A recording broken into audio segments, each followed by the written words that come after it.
Hello and welcome to the Earthkeepers podcast. This podcast is for people who seek new and better ways to love and care for the earth. It's a podcast for anyone who is deeply concerned about the harm being done to the environment on a local and global level. It's a podcast that builds community and connection between people of like heart and mind, people who believe that earth care must be integrated into every aspect of life, and for many in the Earthkeepers community, that includes our spiritual practices. My name is Forrest Inslee, and today I'll be talking to an old friend of mine, Leah Kostamo. Leah and her husband Markku co-founded A Rocha Canada, and today she provides leadership and spiritual direction at A Rocha's Brooksdale Environmental Centre in the Greater Vancouver area. We'll be talking about her work and also about a book that she wrote called Planted, A Story of Creation, Calling, and Community. The work of A Rocha worldwide is in great part focused on education, on helping people to understand the spirituality of creation care, but also the science of it, and importantly, on the interconnectedness of both realms. Conservation science is the foundation of our work. It's the bedrock of our work. It's a bit like Adam naming the animals. That is our portal into the actual naming and studying is our portal into the whole, the bigger. The micro is the picture of the macro. And so that knowing and that studying is what incites the wonder and the appreciation and then leads to the caring. Welcome, friends, to the Earthkeepers podcast.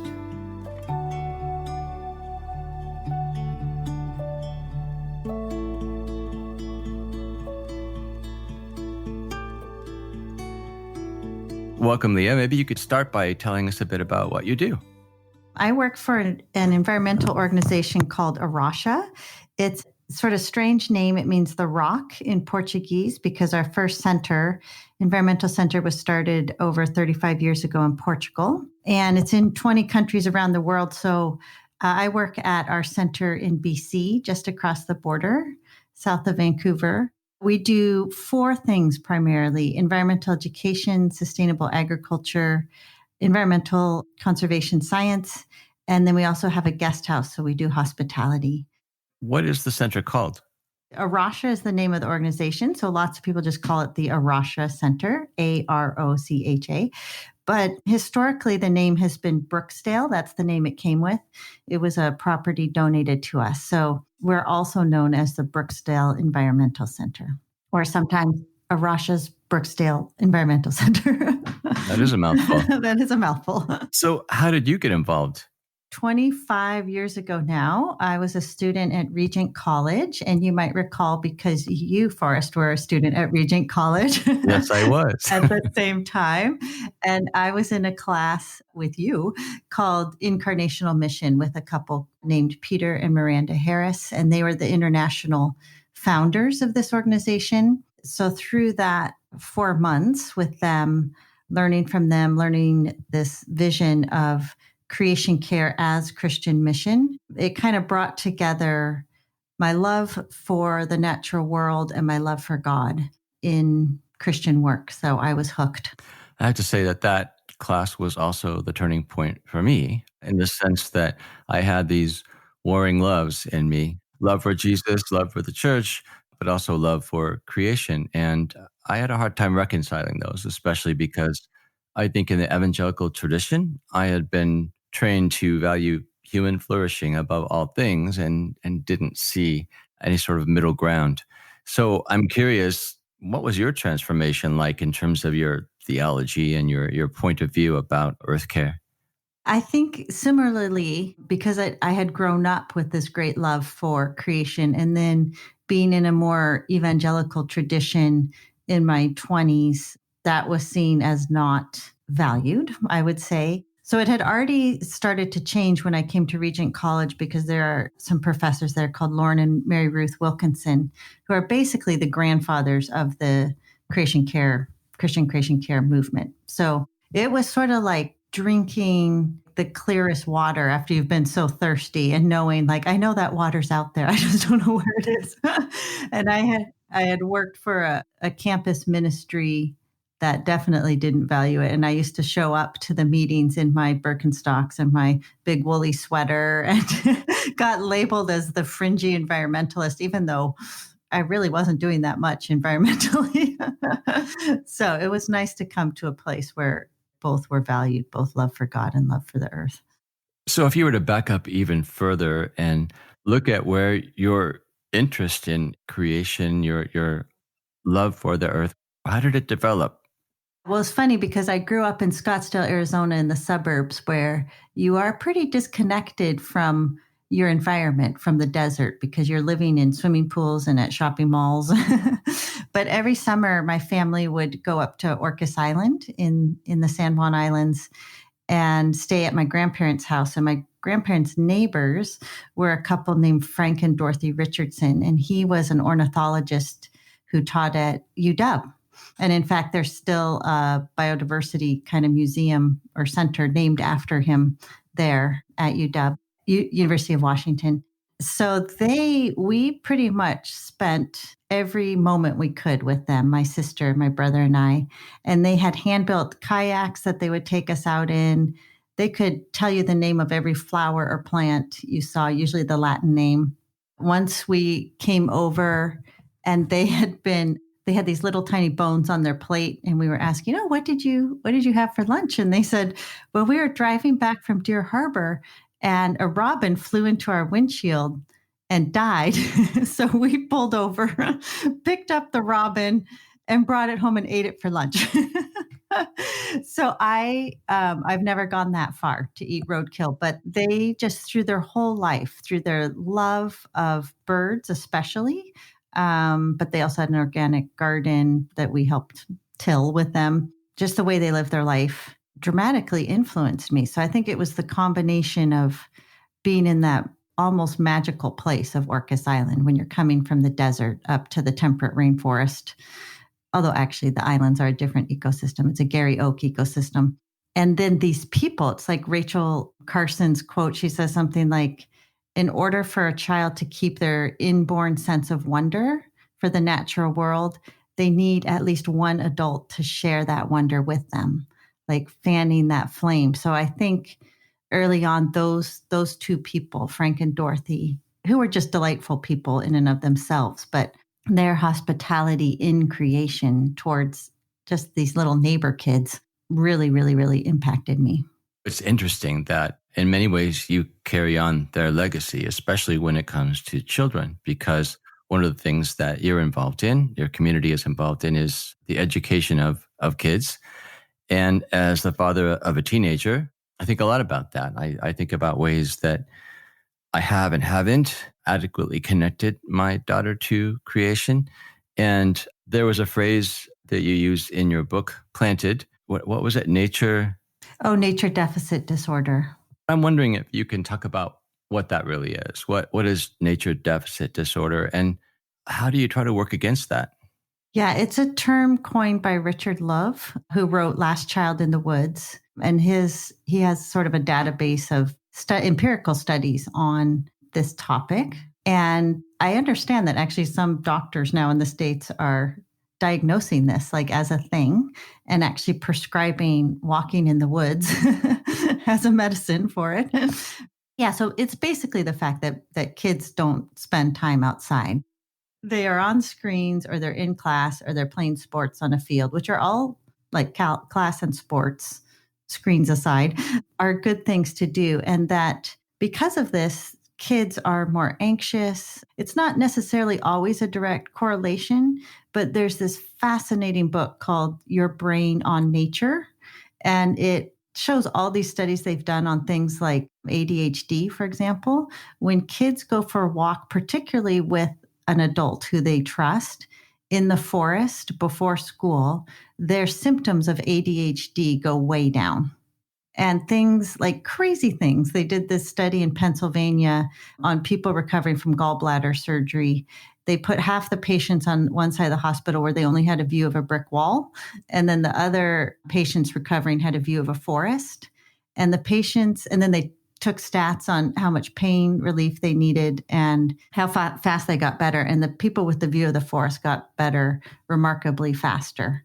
And so the book is just study after study. So kids, as you can imagine, are just growing up more stressed out with higher cortisol levels, the stress hormone in their body, and it affects them cognitively, physically. Obesity is on the rise, all these things. It's all, you can't just say one thing. It's systemic. It's a systemic problem. Obviously, not everyone has access to a forest, but I wonder if you think that the same principles apply, let's say, if you were in a city park or perhaps even the desert where you grew up. Oh, for sure. And they've done studies on that. Like even just somebody's backyard, like even if you're suburban or if you're in the city in an apartment, just it's really having a tree or a plant. In that same book, Your Brain on Nature, they did a study in Sweden, I think, on office workers and how many sick days they recorded. And they found that office workers with a view of a plant, like a house plant in their office, recorded fewer sick days than office workers with no view of a plant.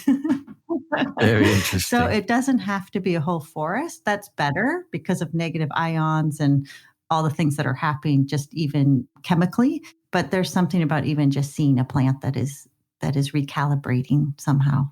So I'm wondering, what have you seen when you have had children at the center or where you've taken your educational programs to the children? What have you seen in terms of reactions? Well, I'd say even before reactions, our educator who's been with us the longest, her name's Ruth DeCoates, she started to notice, because we work with a lot of kids from a more inner city background and from a culture where sort of hiking and nature stuff it's not the norm. So she noticed that the kids walking down to the pond, it's this gentle little slope. And these kids week after week would be going, I'm going to fall off the cliff. I'm going to fall off the cliff. And she's like, there's like some rampant issue with inner ear thing going on with these kids. And then she realized later that these kids had never walked down a grassy slope before. They had only gone downstairs and been in parks, like at schools, but that were flat. So the first challenge was just getting them down to the pond and just feeling safe enough to walk down a little slope. And then I think the thing that's amazing, I was writing an article about some of these kids, and I was interviewing them afterwards. And it was so fascinating because I went along with them for the field trip, and literally they were just like turning over little logs and sticks and finding little sow bugs, stuff that lots of people 30 years ago just did every day, after school. But these kids had never done it in their lives. And so I was asking them, what was that like? What did it feel like to be out there turning these stumps over and stuff? And these kids were like, I felt like a hero. The boys were all like, I felt like a hero. It was such an adventure. And the girls were like, I was scared, but then I touched them. I felt so brave. And really, it was the simplest, gentlest activity. And we have, kind of bigger activities where they actually get to take a net into a pond and do pond dipping and ID creatures from the pond, fish and invertebrates. So that's even more exciting. But I think the thing that amazed me is just how the simplest things incited this degree of wonder that seemed disproportionate to what they were doing or looking at. Like holding a worm, was thrilling. We noticed that the kids, especially from Christian schools, because they tend to be wealthier kids, they aren't so filled with wonder at holding a worm because they live in the suburbs and they have backyards. But it's the kids from the inner city schools that just the simplest interaction with creation sort of knocks their socks off. What strikes me as I listen to you is, yes, on the one hand, it seems like there are profound benefits to the kids to actually spend time encountering, engaging with nature. But there's also a real purpose to such activity that in some ways has to do with the future of the world.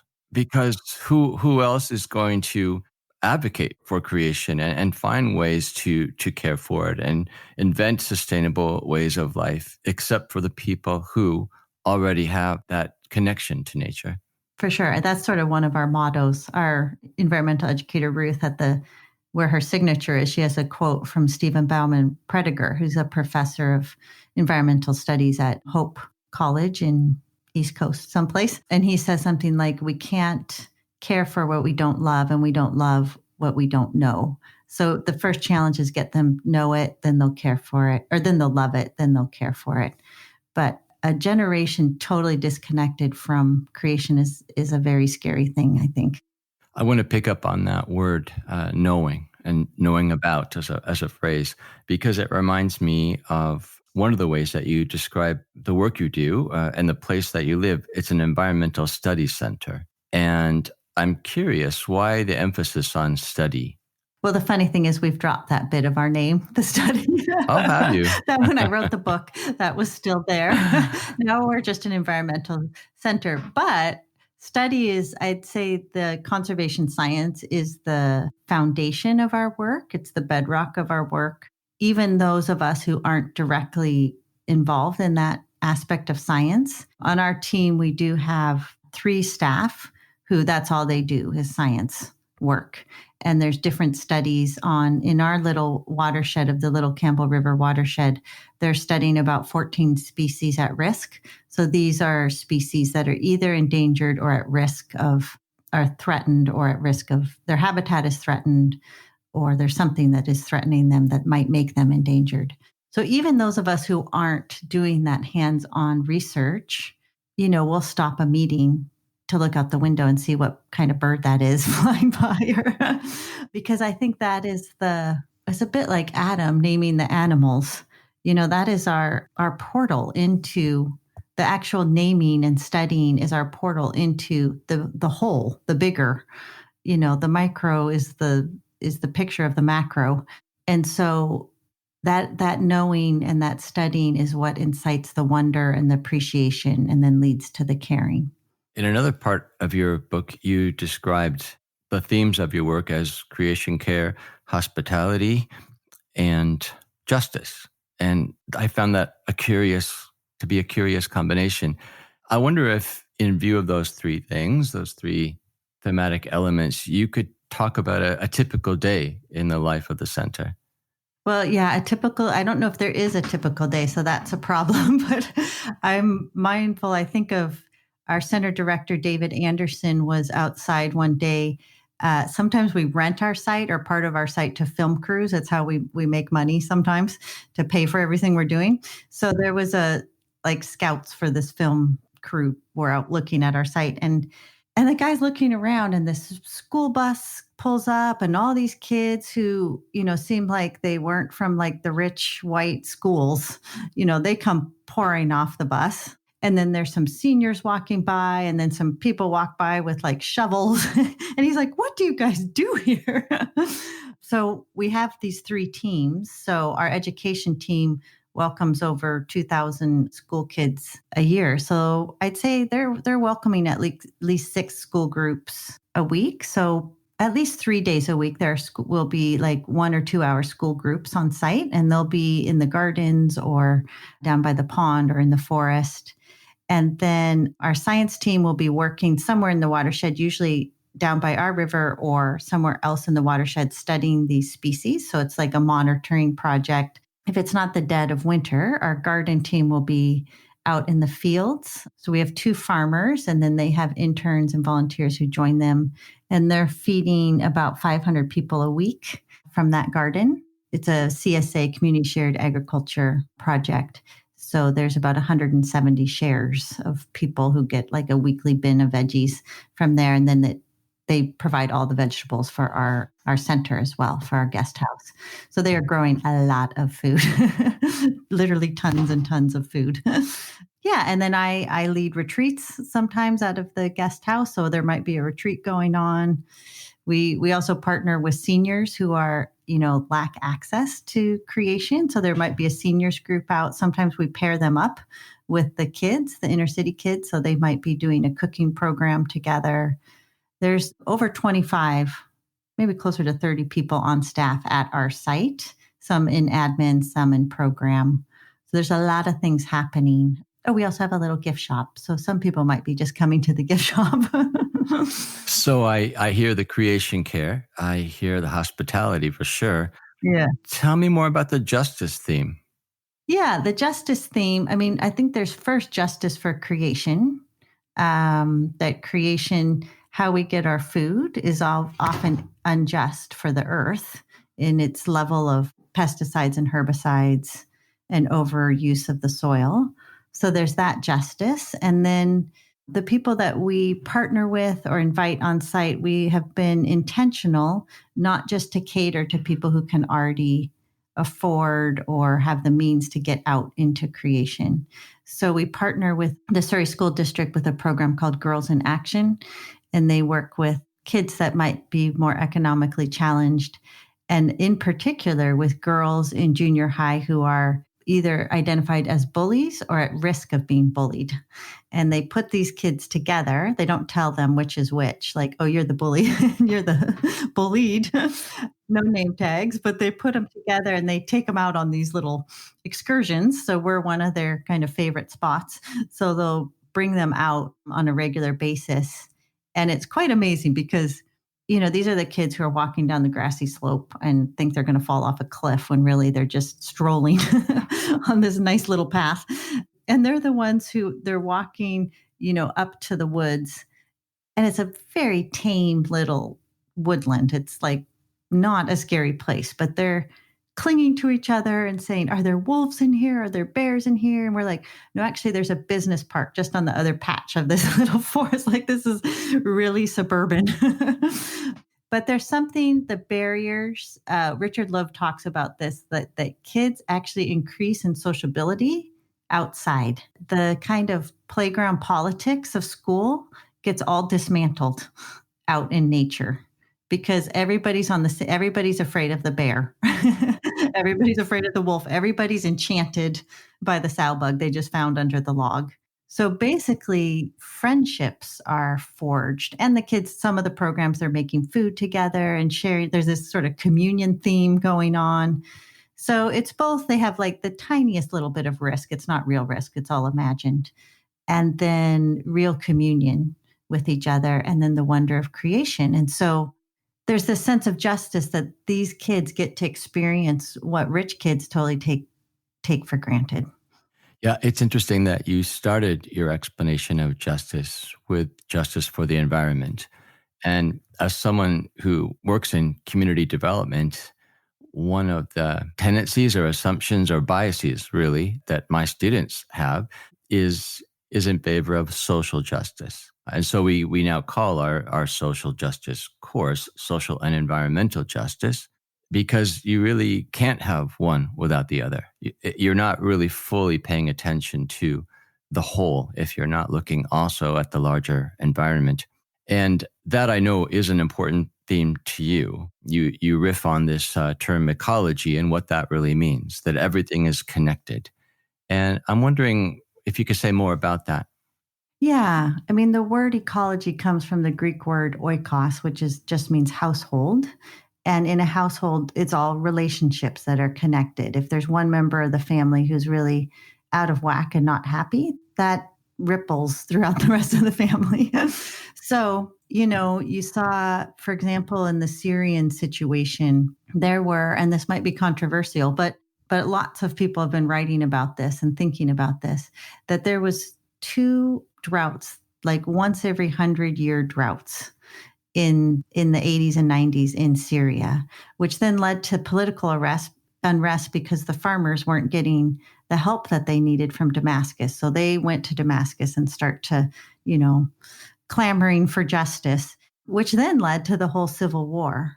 So you could say that climate injustice, a suffering climate, which leads to more droughts, was an impetus for then this greater injustice during the Civil War and then the refugee crisis. Like, you can't pull them apart. You can't just say, well, this is just 2 political factions warring against each other, but the environment is involved in it. And the people who are the most vulnerable, the subsistence farmers, are going to be the most vulnerable to climate crisis or to soil erosion or whatever, drought, whatever the environmental impact is, it's going to be the most vulnerable that can't just go buy some bottled water or can't just get on a plane and, take a break from the severe heat or whatever it is. They're going to have to endure it, not have clean drinking water or whatever the case is. They will bear the brunt. So it's justice on two levels, both for the environment and then both for the most vulnerable living in that environment. It's interesting that when we talk about the two kinds of justice, we are forced to talk about two kinds of justice. I find myself longing for a better all-inclusive term, which is all about everything is connected. But we think in this dichotomy. There's humankind and then there's creation. And I don't know, have you found a good word that bridges that gap? You can say Not no. really. I mean, ecology is the word because we're part of ecology because we are creation. Even though people don't think of ecology that way, I agree that's the best word to date anyway. Yeah. I'll let you know if I think of a better one. Thank you very much. Thank you.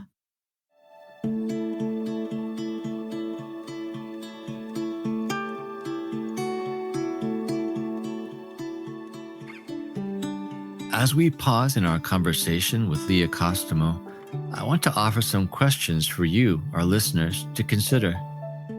First, what are the concerns, the questions, the needs that have drawn you to the Earth Keepers podcast? What compels or intrigues you about the conversations we have? What are you hoping to hear? For my part, I'm helping to build this podcast because I want to feel like I'm not alone in my efforts to make a difference for the good of the earth. Honestly, I do what I do because I need to feel more connected to people who care as much about creation as I do. To that end, I want to offer a heads up about present and future opportunities for greater interconnectedness.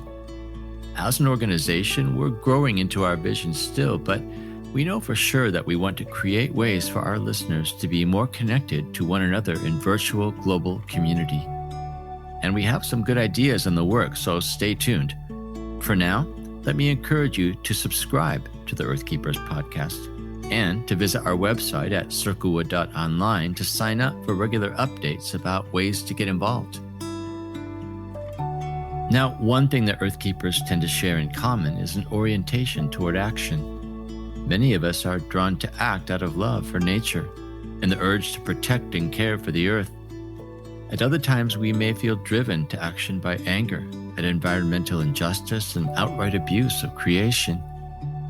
Leah Kostamo encourages us to look at our approach to earth care from a slightly different angle, to look closely at our own day-to-day habits and commitments to ask, what are the actions I can choose not to do?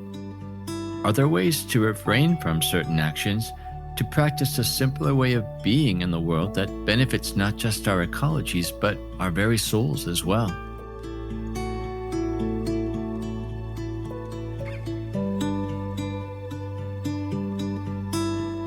So one of the main goals for this podcast is to offer people practical, actionable ways to actually make a difference and to be a difference. And I noticed that in your book, Planted, you actually turned the question that I ask around about what can people do? And you asked the question, well, what can we stop doing? And I found that very enlightening, actually. Could you tell us more about what you mean by that? Yeah, gosh, I'd have to read those pages in the book to know what I meant then. I think what I mean now is, and I maybe believe it more wholeheartedly, because I wrote that before I became enchanted with Instagram. That's the thing I need to stop sometimes. Yeah, so I think stopping a Sabbath practice where you practice stopping.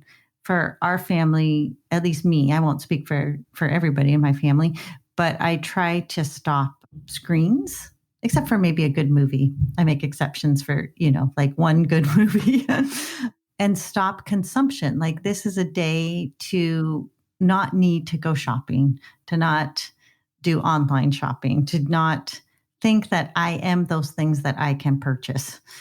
Yeah, to stop Well, I was going to say to stop driving long distances, although yesterday was Sabbath day and I drove all the way to the North Shore, which is an hour to go snowshoeing. So usually, though, try not to go too far and just take a walk, do something of creation instead of something man made, like consuming or looking at something man made, like on a screen. I think you've made so many good points about our addiction to consumption, that stopping those things that feed that addiction really require a more systemic, broader view. It's not just doing things for the sake of doing them or seeing our neighborhoods improved, but really understanding, again, this sense of connectedness, that the things that we stop doing will ultimately, potentially benefit the whole earth And our own souls. and our souls. Well, tell me about that, actually. How does that work in your life? I mean, just yesterday, I have this little walk that I do behind our house. We're fortunate to have a little patch of woods that aren't ours. They're a neighbor's, but he's an absentee landlord. So we feel like he would really love for us to walk on his patch of woods. So I live on a community farm with 6 other households. We share the farm together. It's actually the first A Rocha property, but we bought it when we were donated a new property. So it's now called Kingfisher Farm. And we're trying to live in community and steward the land. And we have this little patch of woods. And sometimes I go in there and I just sit on a log and I just breathe. There is a recalibration, I feel, almost in my spirit of, well, it's like what Jesus said, consider the lilies of the field. And I really think that Jesus wouldn't have told his followers to do that if he hadn't done it himself. If he hadn't looked at some real lilies, pondered them. And a friend of mine, Matt Humphrey, was telling me that word in Greek, consider, can also be sometimes translated apprentice yourself unto these lilies. So I don't have wild lily. Oh, there are wild lilies in the spring, but it's mostly Douglas fir trees around me. So how do I apprentice myself to these trees, that are standing so majestically and seemingly as best they can without having a sentient brain, doing what they're supposed to do, like glorifying God just by their being. I actually have to get out of my chair and outside to be able to do that, though. I can't just have a experience in my head about it. I have to actually go outside and breathe the air that they're respiring also. You've mentioned Sabbath and time away as an antidote to this sort of hyper consumerism. Another part of your book that struck me, though, was this idea that gratitude is also an antidote to our addiction to consuming. How does that work out for you? I think in my book I talk about this Hebrew notion of enough, and it's kind of a catchphrase now, enough. But during the Passover, they had a prayer, and I can't remember. They knew something. All the Hebrew scholars out there will be like, "Oh my gosh, he butchered that." But they say this prayer, like if God had only brought us out of Egypt, but hadn't given us the promised land, it would have been enough. If he had only given us the promised land, but not, provided a king, it would have been enough. If he had only provided the king, but hadn't, on and on. So this sense of enoughness and gratitude for that enoughness. I think I was programmed through my, just enculturation in the American way of life to always be striving for the next thing. In my case, because I grew up in the 80s, it was the next polo shirt, the next Ralph Lauren polo shirt. Now it would probably be the next REI fleece or something. But that gratitude for what do I already have and what is already around me, and what can I say that this is enough. I do a journaling practice now every morning, and part of the journaling thing, the first thing you do is you say 3 things you're grateful for. And I try to usually pick really, really obvious things like my bed, a roof over my head, the smell of coffee in the other room, legs that work that can take me outside. And I don't think I've ever mentioned a thing that I own, really. Well, except my dog. I've mentioned him, so I guess I own him. But it's all relational things or things that are keeping me safe and dry and warm. You noted that that's the hallmark of American culture, the opposite point of view, where everything is sort of predicated on not having enough. There's always more to be had. That lesson is ingrained in us from our early childhood. But really, I think you could say that because of globalization, that's a global value. It isn't, unfortunately, just about America. And I find that, in my work with folks from other countries, other cultures, that really is becoming a more dominant theme. And in the end is really a formula for disaster, because when they become hyper consumers, when more and more people consume and understand that they don't have enough, that really stresses the limits of the earth to provide. Yes, I totally agree. And yeah, it's hard because, we in North America, our ecological footprint is something like we would need over 5 Earths to take care. If everybody lived at our level, we would need 5 Earths. And the only reason why we're still functioning is because most people don't live at our consumption level. But as in particular, India and China are coming on board as just more affluent, just higher gross national products and all the rest. Yeah, there's more demand for everything: steel, oil, plastic. I will mention that some of the guests that we've had on the podcast are themselves representatives of indigenous cultures from different places in the world. And I think that they understand that their cultures have things to teach the mainstream, have things to teach us which help us to counter that narrative of not enough. And I'm wondering, as being where you are up in British Columbia, have you looked to the local First Peoples traditions and wisdom as any sort of guide for some of your practices and thinking at the center? I'm humbled by that question because I feel like we need to do it better and more. We do have a relationship with the Semiyamu band, which is our local indigenous group, and they've come out and done a blessing on our property. And so on our signage, we acknowledge that we're on their ancestral territory, which is unceded. We did for a while. We have a good friend, Cheryl Bear, who's from northern BC, and she was on our board for a while. And that was wonderful to have her voice in the early days. And then we've done a couple conferences where we've intentionally invited Indigenous, at least one Indigenous speaker to be in the mixed. And I think one of the things, the last conference we did, a fellow named Terry LeBlanc, you might have heard of him. He came out and it was very convicting and humbling because he said, you white Christians talk so much about creation care. He said, but we talk about creation caring for us. There's so much hubris to think that. And it was like, oh yeah. So I think we need to more and more be respectful and open to that sense of creation caring for us. One of our Circlewood community members has helped us to change our language from creation care, really, which she points out can be an awkward phrase if it means you're thinking of creation as other than you. She's taught us to speak about the birds, the trees, even the stones as our relatives, because we're all part of the system. We are part of creation. We don't stand apart from it. And that has just had such a profound impact on the way that we think and the way that we understand our presence with the earth, with God's creation, that we are it. Yeah, that's so valuable. I'm still learning that and I want to learn that more.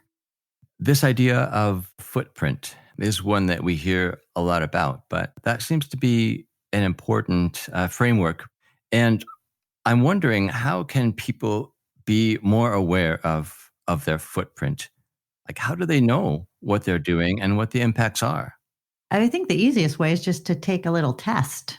It was developed so you have to be careful which test you take. Because when I was thinking about this, I think I did one on it was like an outdoor clothing company. And it was, you do a little test and then it's like, oh, you have a super low footprint here, buy some more stuff. You're okay. But it was developed by some researchers at University of British Columbia. So they have a website. So you would just Google UBC global footprint or ecological footprint. And then that's the test you should take. And the things that will throw you off, that will make your footprint a lot bigger. I think mine, when I did it, was like the average North American, well, the US is higher than Canada, but the US is about 25 acres per person. Like it takes 25 acres to absorb all your carbon, to grow all your food, to produce all the stuff you need. I think Canada's a couple acres smaller. I think mine at the time was 17, which I felt really great about. But the things that throw your footprint up higher are basically travel. It's two main things: how you get places and what you eat. So if you eat meat, your footprint goes up.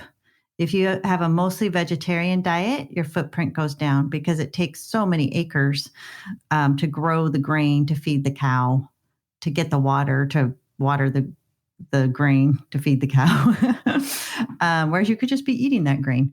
And we do still eat meat at our environmental center, but we only eat it like maybe once a week. So it's kind of our stand of solidarity with people in the developing world, for whom that's just their normal diet and that's all they can afford. And then one airplane trip is going to add a few acres to your. So looking at like, how do I vacation? Do I have to fly far away to vacation? Or can I just go vacationing close to home? Can I do teleconferencing for this meeting, or do I need to fly to Chicago for this meeting?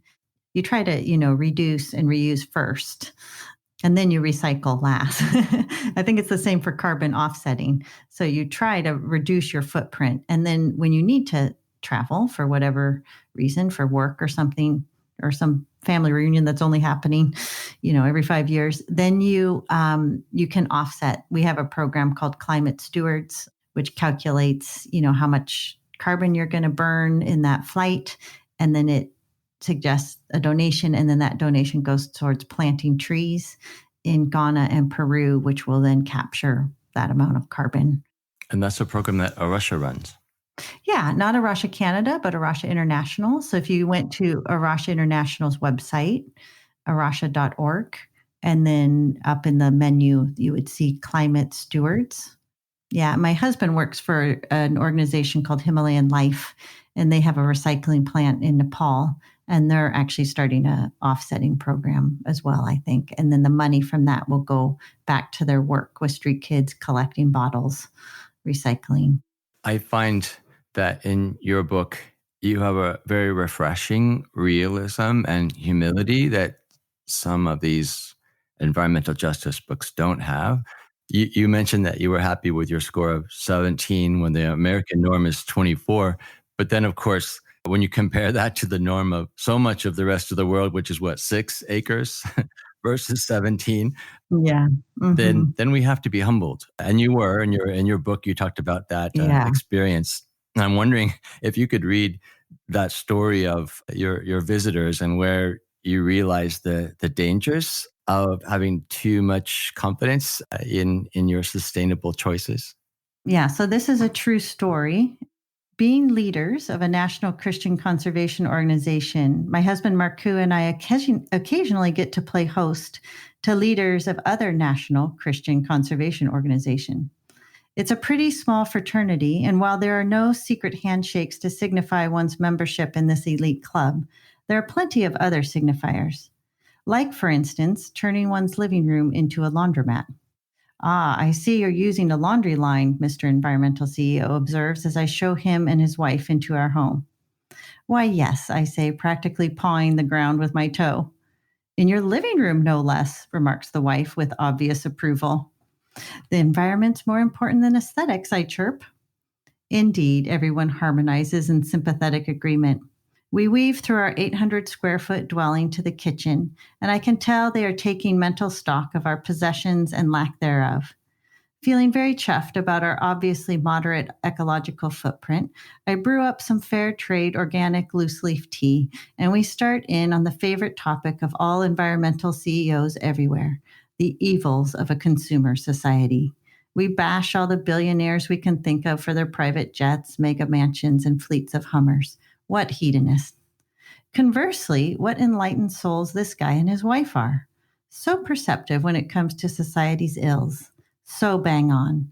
They are truly so very likable.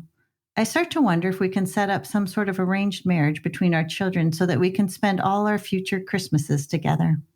In the middle of my reverie, Mr. Environmental CEO shifts the conversation to dishwashers. Not the billionaires' uber deluxe dishwashers, but the average citizen's plain old dishwashers. Such energy hogs, he says. And whatever happened to the good old days of hand washing the dishes? And how about redirecting the money people spend on electricity to feeding the poor?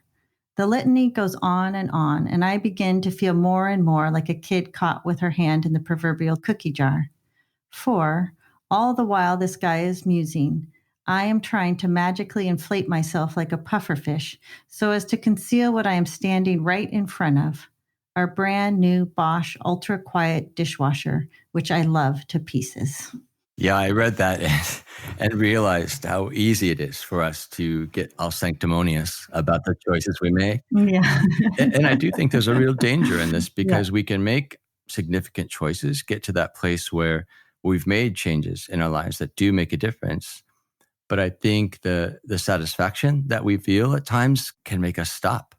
It can make us forget that there is always more to do, not in a guilt-inducing way, but we can't stop looking at the ways that we can change. I, for example, recently put solar panels across the whole south side of my house, and the solar panels charge my electric car that I bought 2 years ago. So basically, I drive to work for free, and I brag about that a lot.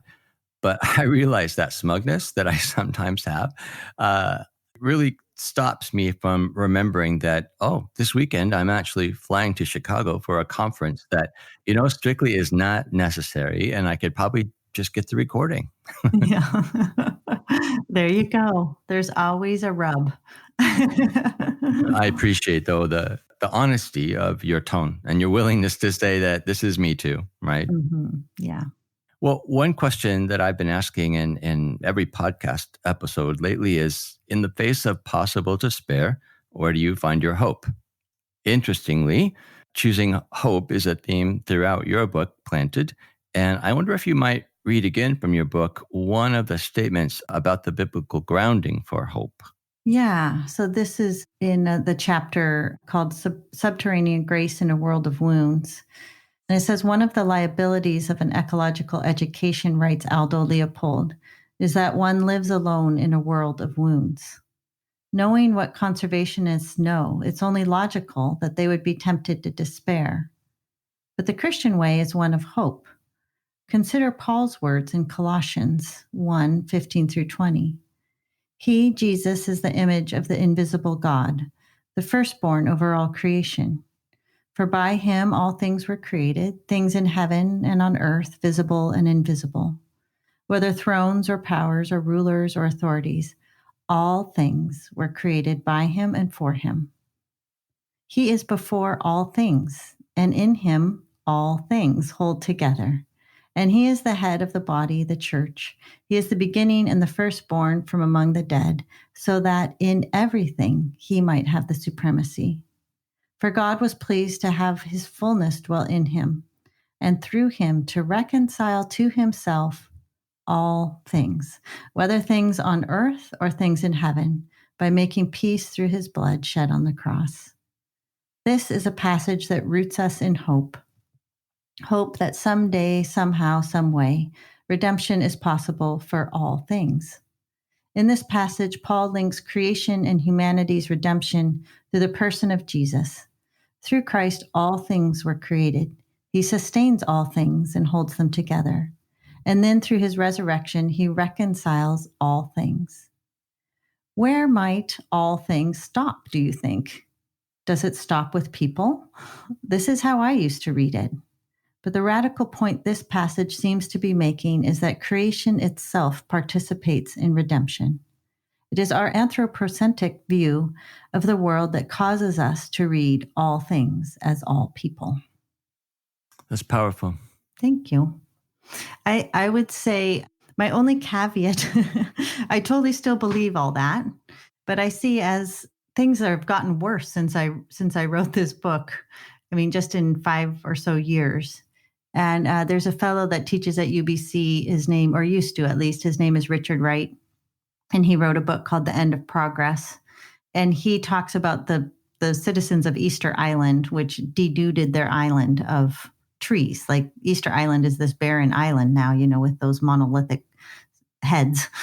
But at one point there was all these trees, and the trees were part of to build houses and fires and stuff, but also part of their worship, evidently. And he said there was a point at which they knew they were cutting down the last tree, and they went ahead and they did it anyways. And I don't know what their religion was, but I think there are times when we can just race on to pie in the sky kind of faith instead of a more robust trust that involves us in the ecology of the solution. So I'm always a little leery to just tell people, just read Colossians 1, like God's got it all, redemption's coming. I do believe that. I do believe God's got it all and redemption's coming. But I also believe that we've messed up the world way more than any other species, except maybe beavers. Beavers can do a lot of damage. They can flood a whole valley. But because we have opposable thumbs and really sharp, overdeveloped prefrontal cortex, we can do a lot of damage. So we have to be part of the redemptive story as well, and not just go pie in the sky. God's going to do it all without us. So it's action and hope. Yeah. I think you can Joanna Macy talks about this, and she wrote a book called Active Hope. She's an environmental activist in her 80s now. And she says you actually cannot have hope unless you do something. That's just kind of naive, wishful thinking. But that activity towards the end that you're working towards whatever just end of justice, is what sustains you in hope and gives you hope, and then brings about the hope that you're longing for.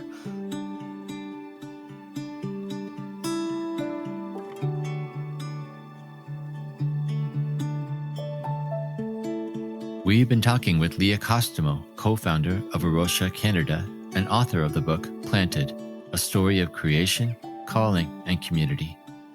If you'd like to know more about her work or the work of A Rocha in general, you'll find helpful links and resources in this episode's notes section. Earthkeepers Podcast explores ways in which we can change ourselves, our communities, and our cultures to help us to care for the earth in holistic and regenerative ways. Through curated conversations, we highlight the wisdom of thought leaders and change agents who are making a difference and showing us a way forward.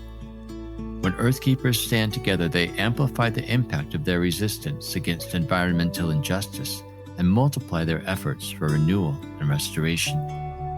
We invite you to subscribe to this podcast, and if you like what you hear, support us by leaving a positive review on your favorite podcast platform. And please, share Earthkeepers Podcast with anyone you know who seeks right relationship to the earth. This podcast is an expression of Circlewood, an organization whose purpose it is to cultivate transformative communities that love and care for all creation. If you'd like to learn more about the Circlewood community, please visit our website at www.circlewood.online or write to us at podcast@circlewood.online. I am Forrest Inslee, your podcast host. Our executive producer is James Amadon. Forrest Reed is our sound engineer and the creator of our original music. Our research assistant is Rochelle Nordman. Thank you, friends, for listening, and please join us for our next conversation on the Earthkeepers Podcast.